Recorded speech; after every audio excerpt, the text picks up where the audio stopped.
Dua warga desa Matihan, Kecamatan Malaka Barat, Kabupaten Malaka akhirnya kembali ke kampung halaman setelah menempuh perjalanan panjang sebagai pekerja di perkebunan kelapa sawit di Malaysia. Keduanya hampir 2 dekade bekerja di negeri jiran dan mendapatkan pengalaman hidup yang penuh perjuangan sekaligus kepahitan saat proses kepulangan mereka. Salah satu warga yang telah pulang yakni Victor Seran menceritakan bagaimana dirinya pertama kali berangkat ke Malaysia di tahun 2006. Untuk informasi selengkapnya akan disampaikan wartawan kami yang telah terhubung dari Pos Kupang, Kristo Bota. Rekan Kristo Bota, silahkan laporan Anda. Ya, terima kasih rekan Alinda. Dapat saya laporkan dua warga desa Maktihan, Kecamatan Malaka Barat, Kabupaten Malaka, yakni Victorius Seran dan Lambertus Klau yang akhirnya kembali ke kampung halaman setelah menempuh perjalanan panjang sebagai pekerja perkebunan kelapa sawit di Malaysia. Selama hampir 2 dekade bekerja di negeri jiran, keduanya mengaku mendapat pengalaman hidup yang penuh perjuangan sekaligus kepahitan saat proses kepulangan. Victorius Seran saat ditemui menceritakan bahwa ia pertama kali berangkat ke Malaysia pada tahun 2006. Saat itu ia diajak oleh ponakannya Yonatan Bria. Keberangkatan dilakukan melalui jalur perusahaan difasilitasi oleh sebuah PT di Dumai, Riau, yang kini bahkan nama perusahaan itu sudah terlupakan karena pemiliknya telah meninggal. Selama 6 bulan, ia menunggu pengurusan paspor di Dumai sebelum akhirnya dibawa ke Malaysia bersama rombongan berjumlah 12 orang asal Kabupaten Malaka. Keberangkatan mereka saat itu tidak ada biaya pendaftaran, serta semua biaya transportasi dan akomodasi ditanggung oleh perusahaan. Dokumen yang digunakan saat itu hanya berupa KTP sementara dari kantor desa dan juga paspor.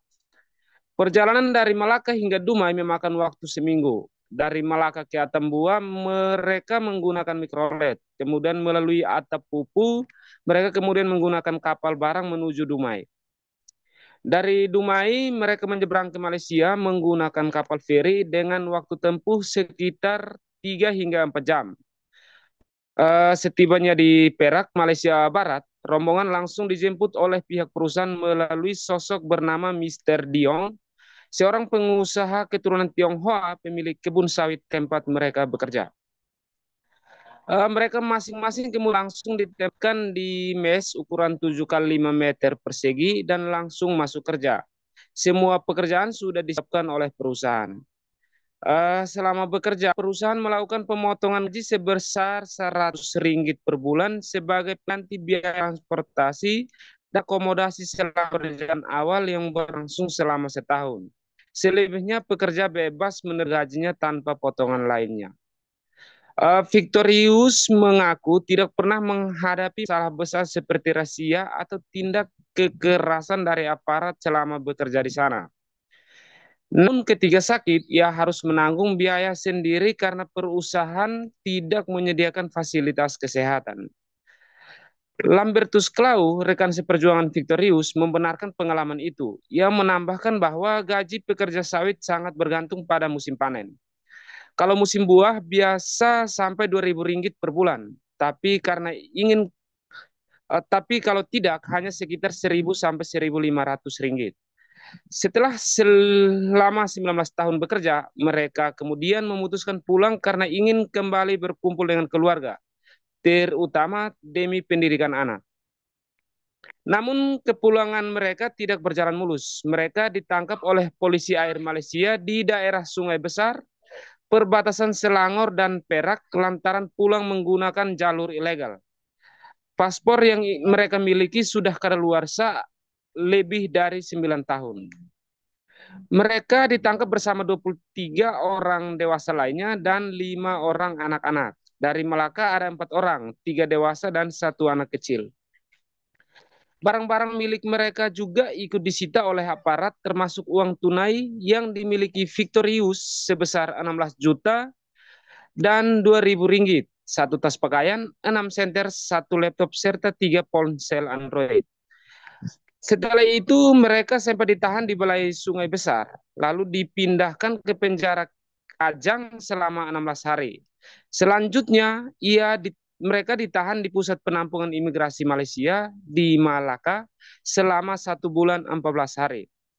Hal yang sama dialami oleh Lambertus Klau. Ia bahkan harus merelakan uang sebesar 30 juta rupiah, 2.270 ringgit, dan satu cincin emas seharga 1.250 ringgit yang disita oleh aparat Malaysia saat penangkapan.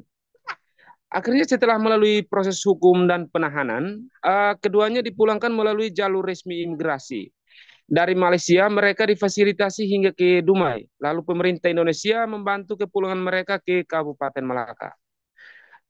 Meski pengalaman kerja di Malaysia membawa penghasilan yang cukup untuk menghidupi keluarga selama bertahun-tahun, Lambertus maupun Victorius sepakat untuk tidak kembali lagi.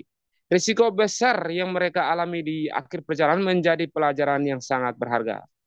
Oke, terima kasih rekan Alinda. Dari Kabupaten Malaka, Kristo Bota melaporkan.